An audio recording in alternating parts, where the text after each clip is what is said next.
নিয়ে যেন নিজেদের বিপদ নিজেরাই ডেকে এনেছেন ট্রাম্প নেতানিয়াহু। ভেবেছিলেন দেশটির সর্বোচ্চ ধর্মীয় নেতা আয়াতুল্লাহ আলী খামেনিকে সরিয়ে দিতে পারলে ইরানকে দুর্বল করে কব্জা করতে পারবেন তারা। তবে তাতে হিতে বিপরীত হতে পারে এমনটা বোধ হয় স্বপ্নেও ভাবেনি তারা কেউই। এবার অদম্য শক্তিতে প্রতিশোধ নেওয়ার ঘোষণা দিয়েছে দেশটি।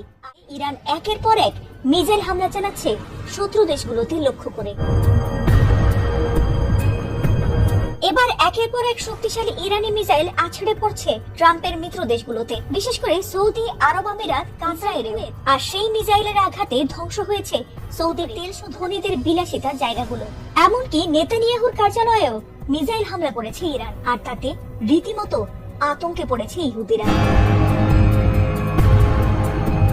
ইরানের সর্বোচ্চ নেতা আয়াতুল্লাহ আলী খামেনির মৃত্যুর বিষয়টি মোটেই মেনে নেয়নি ইরান, আর সে কারণেই এবার একের পর এক পাল্টা ড্রোন আর মিসাইল হামলা চালিয়ে রাতের ঘুম কেড়ে নেওয়ার মিশনে নেমেছে ইরান।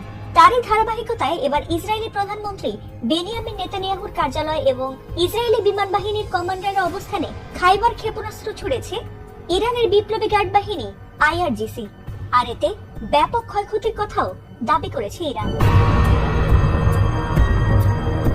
এ নিয়ে দেশটির সংবাদ সংস্থা তাসনিম নিউজ এজেন্সির এক প্রতিবেদনে দাবি করা হয়েছে, হামলার পর নেতানিয়াহুর পরিণতি এখন অনিশ্চয়তার মেঘে আচ্ছন্ন। এছাড়াও সেই এলাকায় ব্যাপক ক্ষয়ক্ষতির কথাও উল্লেখ করা হয়েছে। তবে এ বিষয়ে ইসরায়েলি প্রশাসনের পক্ষ থেকে এখনো পর্যন্ত আনুষ্ঠানিক কোনো মন্তব্য পাওয়া যায়নি।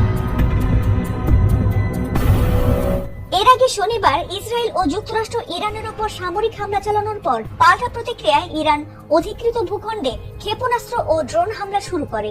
তাসনিম নিউজের দাবি, ইসরায়েল ও যুক্তরাষ্ট্রের আঞ্চলিক ঘাঁটিগুলোর বিরুদ্ধে এ পর্যন্ত 10 দফা হামলা সম্পন্ন করেছে তেহরান। এছাড়াও ইরানের লাগাতার মিসাইল হামলায় ইসরায়েলে ক্ষয়ক্ষতি, আতঙ্ক আর হতাহতের সংখ্যা বেড়েই চলেছে বলে জানা গেছে।